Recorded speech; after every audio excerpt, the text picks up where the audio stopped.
Hello and welcome to the Black Tower. I'm the Sorcerer Armanasul, and today I'm really going to have to rename this from Coffee with the Sorcerer to Water with the Sorcerer. But that being said and done, today I'd like to introduce y'all to a good friend of mine, William Hill, better known as Karos. Uh, Hello. this fella has been with the Black Tower for a while now. For a while, he was there when we were really small. When I think there was five, maybe six. I think you might have made the sixth member for the Black Tower, brother. Um, I keep going back and forth between six or eight. Because I remember there was a couple other people in there when I joined that aren't there anymore. And either way, it's not that far off. But uh, but yeah, it was really single digits. So Yeah.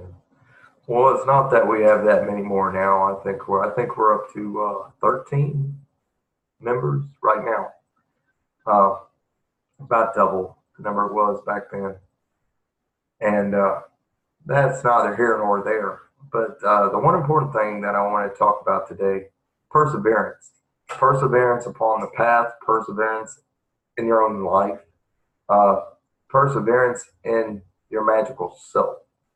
Now, my brother here, he uh, he is a living testament to strength. Now, if you go and you check out his channel, it may seem like a bunch of whining and crying, and it may seem like ranting. And trust me, the man believes in his ranting because he's gonna get that shit out. And so I applaud him for that. Uh, but the thing that I want to emphasize the most is that it isn't how you're portrayed and how people see you, but it's what you're actually doing. And you have a very unique story, of loss, of of everything, and just and overcoming it, and still being here today. You want to talk a little bit about that? uh, well, um, where to begin is the question. Um, like everything has just pretty much been dumped on me and taken away in the last 8 years, or 8 years, no, 4 years. Um, Technically eight if I go back to 2011, when that's when the first signs of everything was falling apart.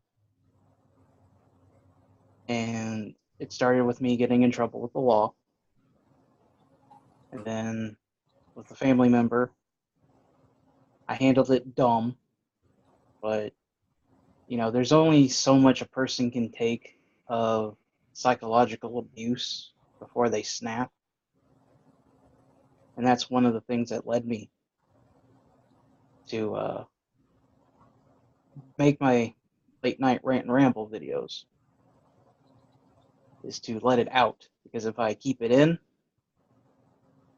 after a while, I'm going to snap.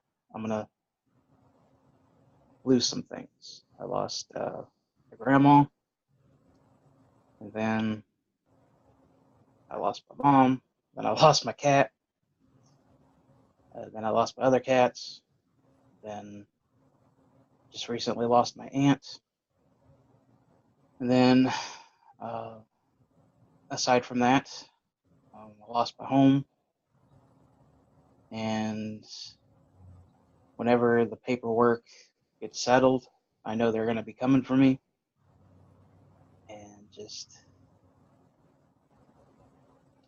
and then I've had the typical loss of friends, either by something stupid or betrayal, and I just I just feel like there's a lot of days where I just want to punch the time clock card of life, but then at the end of the day, I'm like, I do got friends that care about me. I do got friends that love me. So don't throw it all away because you will end up hurting them. And Well said, man. You know, I don't think any of us who are walking our individual paths doesn't know what that's about. You know, I've told you, and I've made no secret about it. Hell, even in my own videos, I've talked about times of loss. Me and my wife were homeless for 9, 10 months. And as some people might say, "Oh yeah, but that was a short amount of time." Let me tell you something. Time crawls mm-hmm. in Yeah, it those does. moments, and you know, and I look back, and some of it was me just not having my eyes open. Some of it was me making piss poor decisions, and then Yeah, and then I, do it. I said I could identify with the poor decision making a lot. That's my middle name, actually. William Poor Decision Hill. And then some of it is the spirits getting you out of one state of being, one situation, and opening the door. And that door opening sucks balls sometimes. It really does. But sometimes we're not aware of the fact that we're not in harmony with ourselves and with the universe and with the world around us. And that imbalance and being non-harmonic with it, Mm-hmm. the spirits, when we're working with them, they're like, okay, well, I've got to get this guy from this point to this point. And in between there is just what I call shitville. It's the most wonderful place in the world. But Insert yeah, sarcasm. yeah.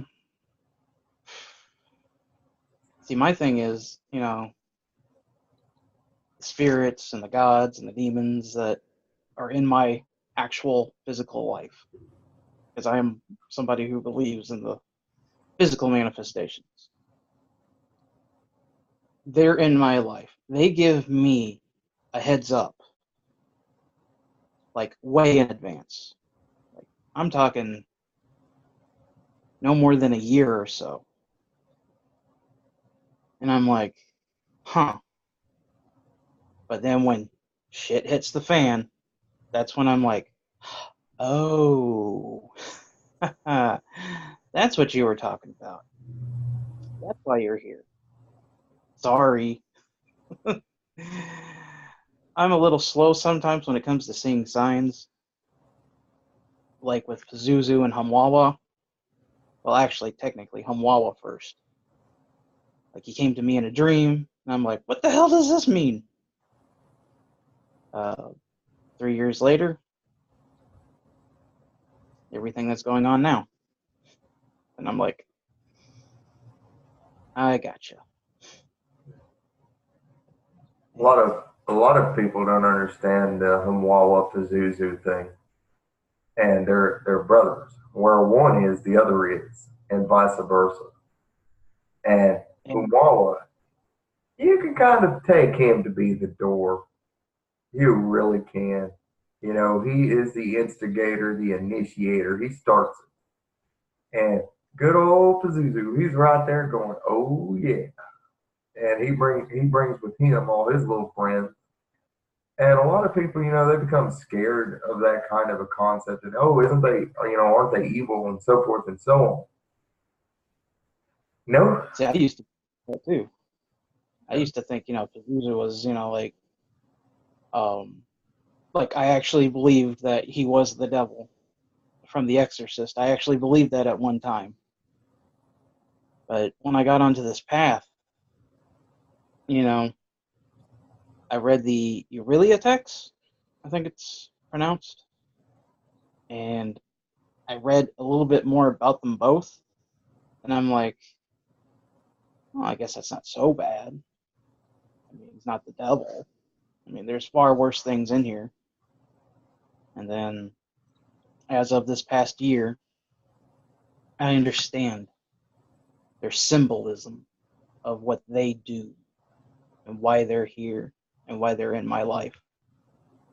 Um, Because funny thing is, and I know people are going to be like, you're goofy, but when I first read the Necronomicon, when I first read it and was able to comprehend it, which was in 2010, I took everything I read very literally. Like, I took some of the stuff about the gate walking. Like, I'm doing the ritual, and this doorway just comes out of nowhere, opens up, and then you just see space, like outer space, just like right there. And I took that very literally. And some of the beings, the gods, I took their descriptions very literal. But in the last half of this year, I'm understanding that these descriptions are symbolic for our lives. I mean, yeah, they can be, physical, but I'm understanding, for example, Hamwawa. He's death, he's decay. And I'm like, fuck, that's everything that's in my life right now. It's falling apart, literally. Or, people are passing away, and things are just so stale. And then you got Pazuzu. He's right there. And he's like, boy, it's time. And I'm like, no, yes. And I'm like, okay. and I appreciate that. I really do. Working with him, which I know I talked about it, but I had a dream about maybe July where it was to the actual day, like almost to the actual day, that Hamwawa appeared to me back in 2015. But this time it was Pazuzu. Hamwawa had his seal, his sigil of fire, right on my front yard. And I guess Pazuzu would be the representation of fire there. This time, Pazuzu was there, and Hamwawa was in the scenery of everything. It was a really weird, macabre dream. Like some kind of tornado had come by and just made part of Indianapolis like paper caught in a shredder. And I come to this lake, and this funky looking shark, in a lake, mind you, jumps out of the water, starts to attack me. Then Pazuzu stands right there and just goes, psh, this big shield. And when he smacks the shark out of the way. That's when I knew, like, Pazuzu ain't that bad. And then that's when I started studying a little bit more about him. And I've checked numerous sources. And then I learned that, he was really more of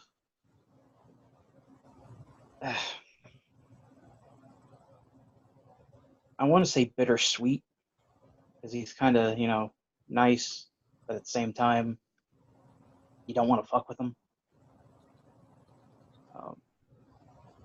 But I want to say bittersweet, but that's probably not the right word. But I learned that, he's more than just this evil-looking entity that gets called the devil all the time. There's more to him. And this has been his year. This has been Hamwawa's year, whether I knew it or not.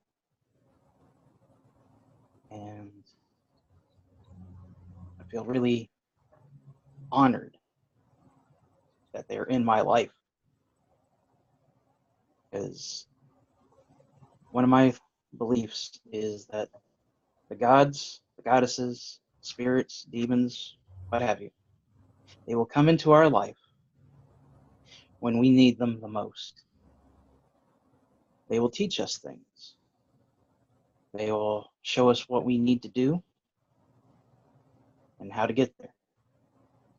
But we got to look at it. We got to understand it. Otherwise, it's just cryptic messages. And I can go on about that with Reshkagul all day. Yeah. You know, I will say this. They say not to poison the well, but we all drink from the same well, and this is in relation to the attacks of practitioners versus practitioners. Mm-hmm. And not really so much as that being the point of what I'm about to say, but you can think of magic and you can think of the occult, and you can think of the process as drinking from the well. Now, this water is like a sweet ambrosia.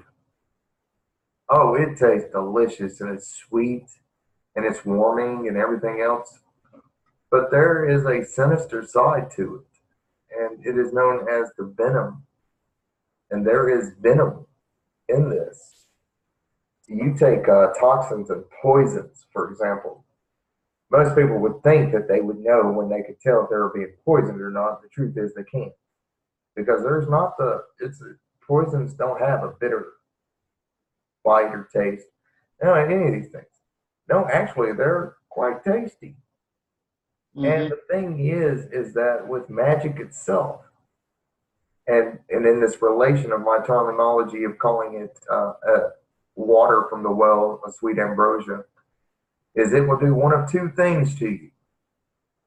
It will either destroy you where you stand, slowly or quickly, or it will be just enough to transform, transmute, and change you. And Mm-hmm.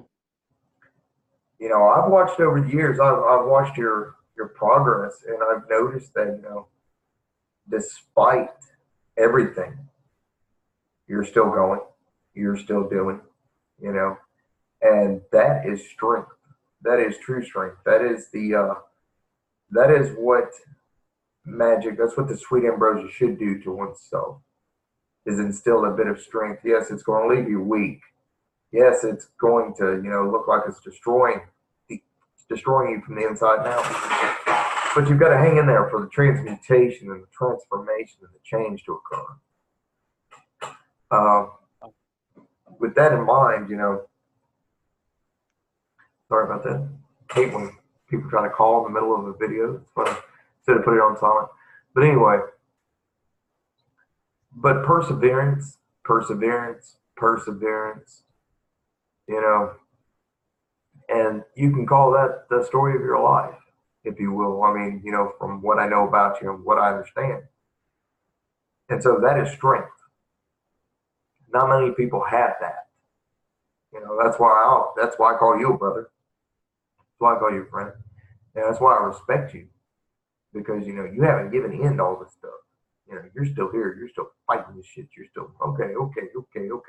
And even if you don't understand it or fully get what's going on, you still hang in there. You still tough it out. Where do you think that strength comes from?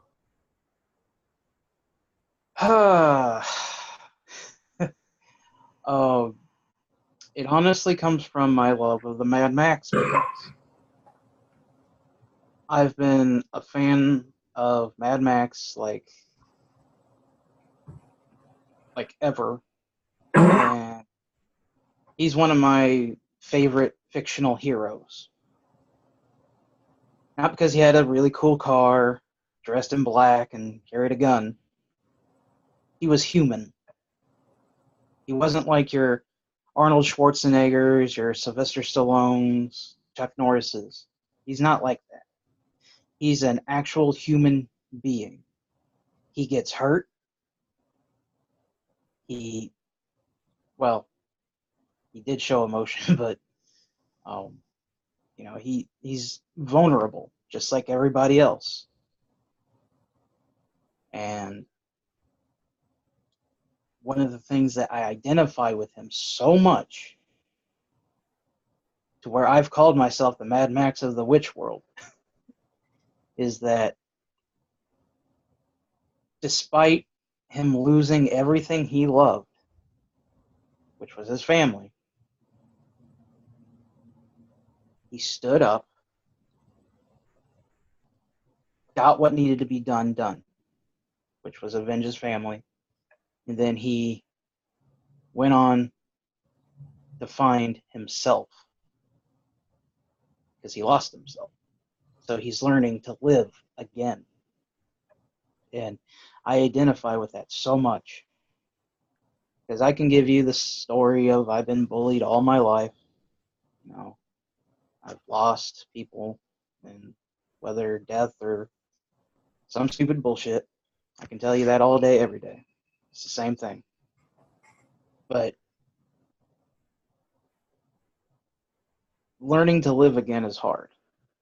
And I always find myself doing this when something bad happens, like the reset button's been pressed and I'm like back to square one.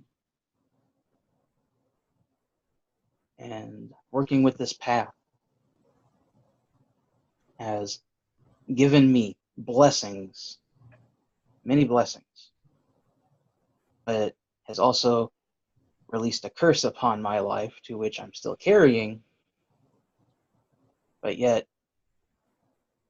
I'm looking at it and I'm continuing to evolve to one day where I can,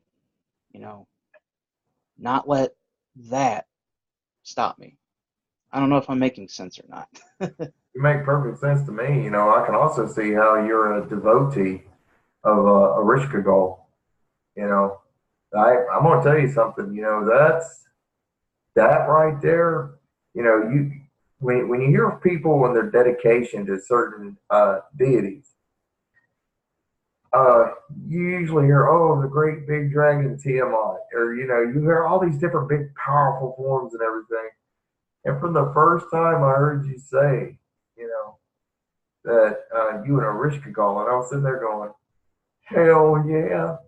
That whole northern wind, the realm of the dead, and I was sitting there and I was like, that makes perfect sense to me, you know, and because one of the very first things she teaches you, this, this is going to go. It's got an expiration date on it, just like meats in the refrigerator, you know. Yeah. And that's one of the downsides to working with her, honestly, because I know death is inevitable. It happens. That's life. Pardon the pun. But working with her, you know, when it hits close to home, like my family, it's like, damn, that sucks when it affects you. But at the same time, she's also comforting. And she's taken away, well, I wouldn't say she did it, but she's allowed people to pass away. But at the same time, she's given me comfort on some things, She's like, loss, yes, this happens, but look at it from this viewpoint. And, I get it, you you just gotta take it, that because there is death, that life is beautiful, And that's one of the things about her. They call her this ugly hag-looking thing when she's really not. She is the what I think, beauty for someone so representative of death and darkness and despair sometimes. She has this beauty about her, kind of like a flower in the middle of a thunderstorm type of thing. Like it's scary and it's beautiful at the same time. So. that is basically the way it is. One of the things is, and now Anana is the form of the goddess that I love and that I adore. But I also I come at this from a witchcraft point of view, the triple goddess. When I am viewing the divine feminine, even when I'm thinking on the divine masculine, having two faces, and which for those of you who don't know it, that's the secret of the aura. That's what it's all about: the two faces of the gods, the three faces of the goddess. Okay, now that I've done that, I had to get that out there. So you have Ishtar of the heavens, the starry one, and then you have Inanna, who represents that which grows upon the earth, and then you have Ereshkigal, which is it's the field that is cleared in wintertime. It's happened after the harvest. Everything's wilting and dying and decaying. And I myself, I allow my love for Inanna and the way I like to envision the goddess to change with the seasons. So in this time of year, I'm definitely looking at Inanna as Ereshkigal. Now, in the Simon Necronomicon, it talks about that they're sisters. Well, according to a lot of sources that I've communicated with in witchcraft in general, they were always saying that there's a secret about that goddess thing, about how the sister thing works. It's kind of like two hands. You know what I'm saying? So it's not necessarily that they're sisters like you're thinking sisters, but they're the same being. They're just a different mask or a different vibration. In this case, so in this time of year with Ereshkigal, I see Inanna as Ereshkigal at this time of year. The Queen of Death, dying and stuff. But come spring, I'm going to celebrate the fact that Ereshkigal has become Inanna. She still remains Ereshkigal, but she's also Inanna. And then in the summer, when the stars are so beautiful at night, then she is Ishtar. And then it'll begin the cycle all over again. It's always a cycle. Oh, yeah. And I love cycles, man. I'm all about some cycles. I mean, it's because of you that I, look at Ishtar, Inanna, and Ereshkigal as the triple moon that is in Wicca and other witchcraft. I look at it now. Yep. I'm like, this man is a genius. Because I've had people ask me about my path. It's like, where does the triple goddess fit in? And I'm like, I don't know. Because I'm not as in depth yet. The keyword is yet. And so I'm still, learning. That, and I just jumped into this path. It's like, hey, read me. Okay. That's how it happened, basically. And no prior knowledge of any other magical path or anything. So when, like I said, I took it literally. And then when you pointed out, the masks, and I'm like, you're making it sound like it's this one being that has three sides to it, three personalities. And that reminds me of a cartoon from the 80s, Robotech, where one of the enemies from somewhere in another galaxy, they were three separate people, but they acted as one personality, like one person. They had each personality different. They said three who act as one. That was always their mantra, because they wouldn't do anything that went against the other.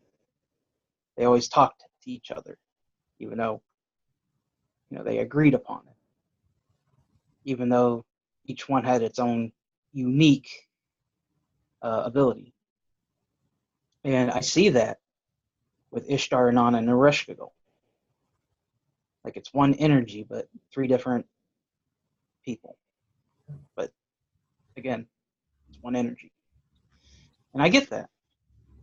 I just identify with Ereshkigal a little bit more than the others. And I wouldn't say I have disdain for the other, but I read somewhere that once Ereshkigal gets mad, she gets mad, and she changes skin color, and I know she's been known to be jealous of her sister Inanna because of her beauty. So I've been kind of keeping my any communication with her on the down low. Something like that. Yeah. I'm kind of all over the place. Yeah, I'm no genius. I'm just re-saying what has been said before. I'm just restating basically.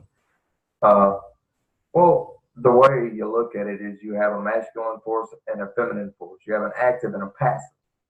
A hidden and a visible, a seen and an unseen aspect. Now, to me, the divine feminine or masculine for that matter, they're one power, one force. Mm-hmm. Now, whatever trinity that the divine feminine would take is still just the one being. They're shifting and changing with the seasons and with the need. You know, uh, I had the exact same thing when I was first working with Anana. It's goddess of love and life and growth, and then Mm-hmm. having to think, was she at war with her sister? And then I was like, no, she's not at war because they're one and the same. That's like being at war with yourself. That's kind of non-productive. But when you look at it from an agricultural cycle, then it makes sense how they're one and the same. And whether you deign to work one stage of that or all of them, completely up to you. However you wish to do it.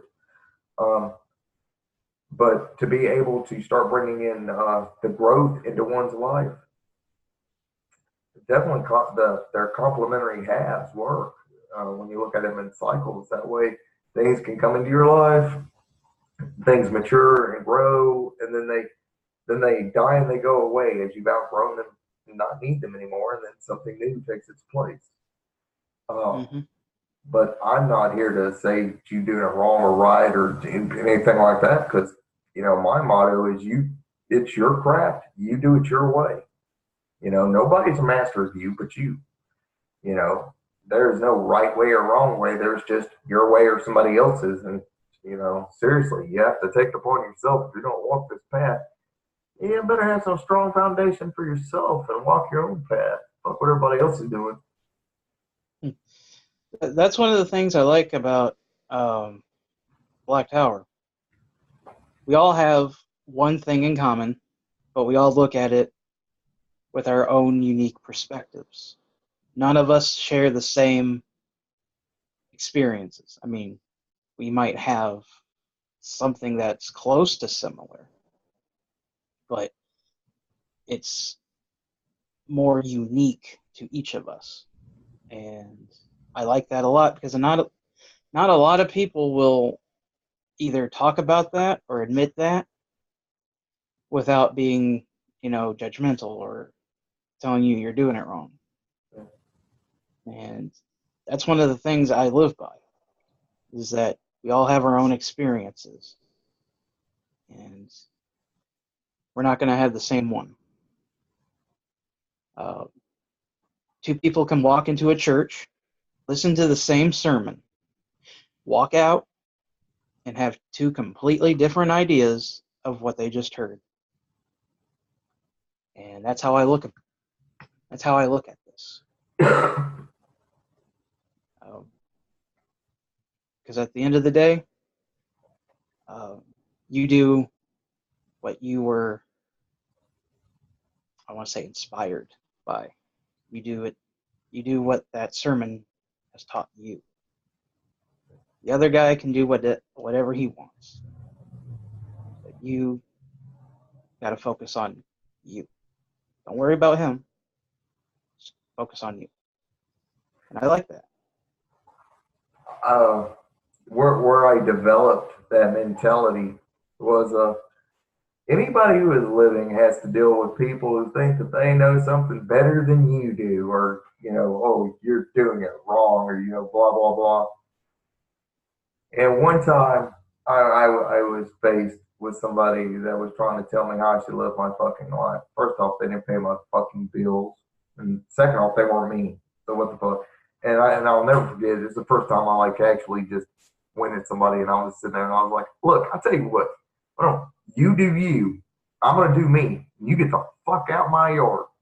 And and that's people coming up to your door, knocking, and trying to convert you, change you, make you something that you're fucking not. Oh, great Danny, you found the good Lord Jesus. Let me ask you a question. For somebody that was killed 2,000 years ago, and he's supposed to come back, why do you ask me if I found him? Did you lose him again? And if he was already dead, and nobody knows where the body is, did you guys secretly know where the body was? And you're just trying to see if we know where it's at because y'all misplaced it? And that's called humor. Okay. And I have to approach things with that sense. Now my wife, on the other hand, she is another story. She'll be like, she'll be the first one to tell them, oh, don't worry. When I'm dying, I'm going to stand before the gates of heaven going, Lamb of God for sale, Lamb of God for sale. And she's going to have her lamb chops on a plate. Her words, nice and rare, bloody. And I'm just like, damn, girl. Vicious.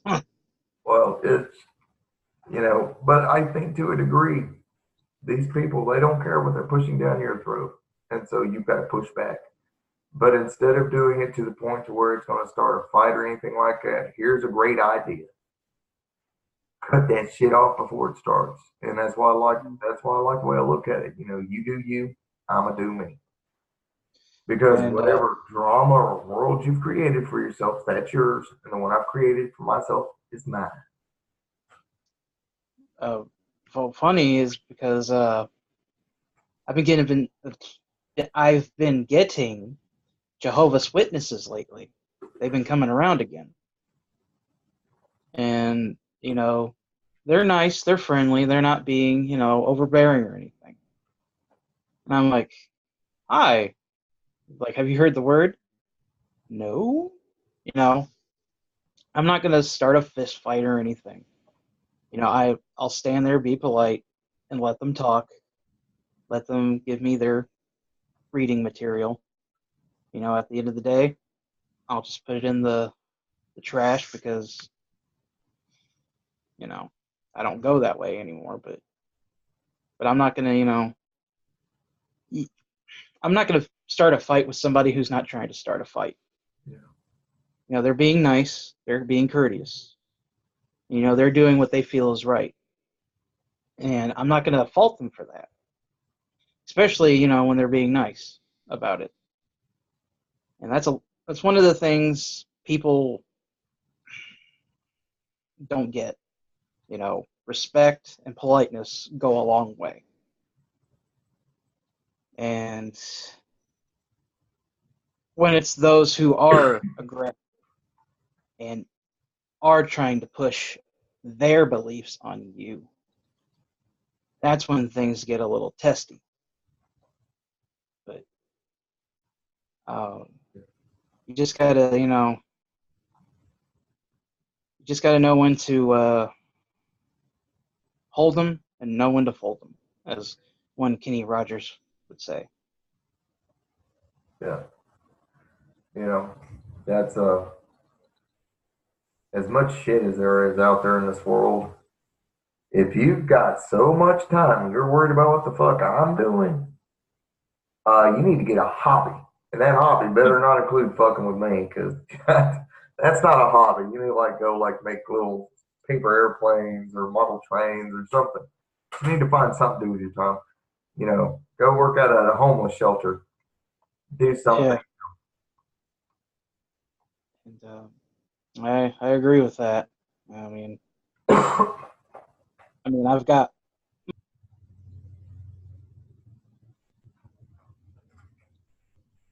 I was like, low battery. No. Yeah, I like Zoom. I didn't know that you could pause. That's so much better than Skype. But you were talking about the stuff that you've dealt with in this past year that is equated to this. Mm-hmm. Yeah. If it isn't losing a friend or a family member, it's getting into an unnecessary fight with somebody over, quite honestly, and I don't mean this with any disrespect or anything,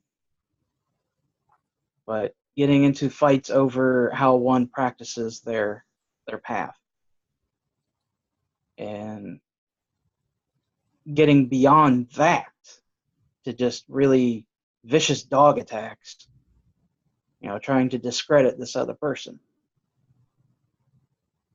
And I'm an honest person. I'll only lie when I'm either being lied to by somebody else or to make somebody feel better. And I'll admit my mistakes. I won't ever lie about them. I'm just as guilty. But I look at it as, I'm sinking down to these people's level, and I need to stop.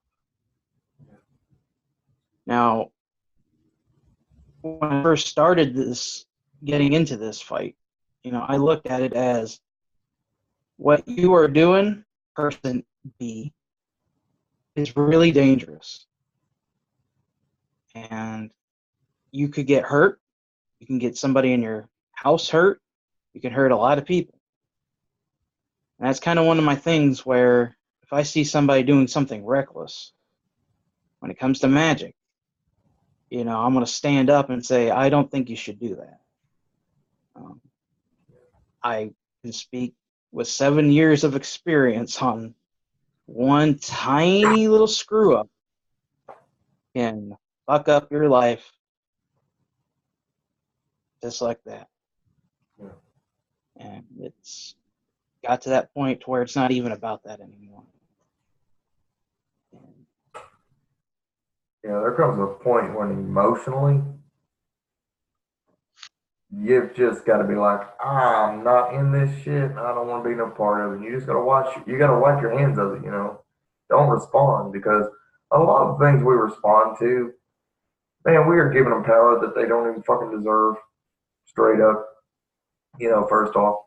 Second off, is it productive for you? No, it's a loss of power.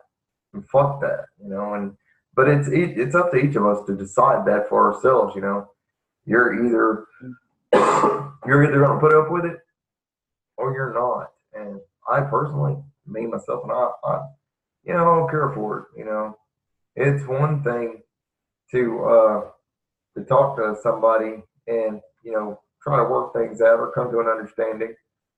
But when I find out that I am just dealing with pure straight up stupid, I'm not lying. I remove that friend. I delete the conversation. Just, I leave the group, anything it takes. Because that's not me and I'm not no part of it. And I'll let it go. And anybody else tries to bring it up, I don't get into it because I don't care. And I think each of us in our own way, we have to decide what we are about and what we're not about. And then we've got to learn to hit that damn delete button. Yeah, I used to think whoever deleted the other one first or blocked them first was the weaker one.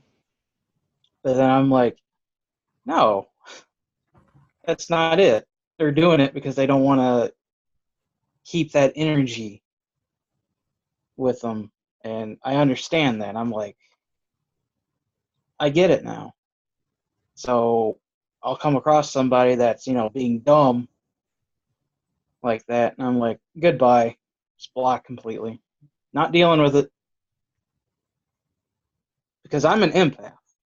And one of my more particular empathic skills, as my psychic development teacher told me, was that I'm more open to energies like right through here or text messages. I can read a letter and I can tell the tone that somebody wrote it in. I absorb the energies, even though it's through technological advancement. Like, I'll absorb the energy that you're feeling at that moment, and then it'll stick to me. And some people out there are really, really toxic. Like they despise life in general. And I don't want none of that because, little known secret is that once I absorb that energy, I let it fester in me. Like, I don't release it into the universe or anything. I keep it within me. And then it builds up to this point where I'm either going to punch somebody or I'm going to break an object. So what I like to do is that when I get to that breaking point, I'll watch one of those disaster movies, and I'll absorb the emotional, depressing, and sadness that comes with it to break that up, break up the hatred and anger in me. I'd rather take being sad and depressed over being angry and getting in possible trouble with the law any day. And sadness and depression doesn't really last that long if I keep it in me. But the hatred and anger, that really sticks in there. It's like hard to get out. And when it comes to fighting over who's right and who's wrong in their magical path, it's pointless because, one, I'm not even practicing what they're practicing. They're not doing the same with me either. So, I mean, like, what's the point? What are we fighting for? So that's why I'm like, just block them, delete them, pretend they don't exist, and just focus on something a little bit more lighter, if you will. Oh yeah, yeah, yeah. This is some, that's dude. That's where it's at right there. And that's also part of your perseverance and your continuation. Um, for those of you out there who don't know, my brother here, he runs his own channel, William Hill Second, Dark Hill 32. I will provide a link in the video so you can go check him out. And a Facebook link so that you can message a guy. He's down early. He's a real cool motherfucker. He really is. And you gotta have your motherfuckers. He's my favorite motherfucker. No, I'm just kidding. But yeah, you do gotta have your motherfuckers though. But that's not derogatory. But the thing is that in this day and age, it's not always about who's the biggest, baddest. It's sometimes it's all about, who can weather the storms. And my brother here, he fits that. That's true strength right there.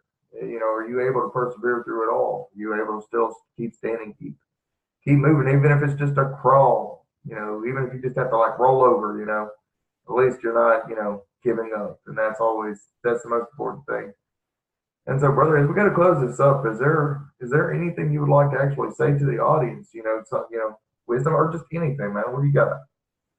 I want to say before we go that get real here for a minute. As I go through my changes, and as crappy as they are, as shitty as it gets, you got to look within yourself. And not from a negative attitude and not from a positive attitude. Look at yourself as someone else would. And look at your negative and your positives. Work on what you need to fix with the negative and embrace with the positive. Negative shit's going to happen. We're complex creatures. We're both. We're both light and dark. But do not, and I cannot repeat this enough, do not let the darker part of your life consume you, because it will. You're going to find yourself angry, bitter, jaded, jealous even, and you're going to wake up and be like, what the fuck did I do with my life? And I can attest to this. You're going to be jealous of people who are happy. You're like, I want that. How come that doesn't happen? Well, flush that shit down the toilet and focus on, getting that happiness and fun. You got to embrace both aspects, but work on the things that need to be worked on and celebrate and embrace the stuff that you're good at. And it's not going to be overnight, and it's not going to be a week or a month. It's going to take a long time, and I'm still working on it. And there may be a day where you feel like giving up, but don't give up. Just keep saying that mantra that tomorrow is going to be a better day. Just keep doing it. And that's pretty much it. Oh yeah, man. Well said, dude. And thank you for sharing that with us, man. And also thank you, for doing this with me, for being on here. Uh, it's an honor to have you, for tons and tons of reasons, you know. And I appreciate you opening up and sharing, you know, your own self like this in this manner. It means a lot to me, as your brother, as your friend, you know. And I so thank you. appreciate it. Thank you too. Oh yeah. And to all of you out there, like I said, I will provide links to all this in the video. And I just want to wish you peace, blessings, and power. Till next time. Bye, everybody.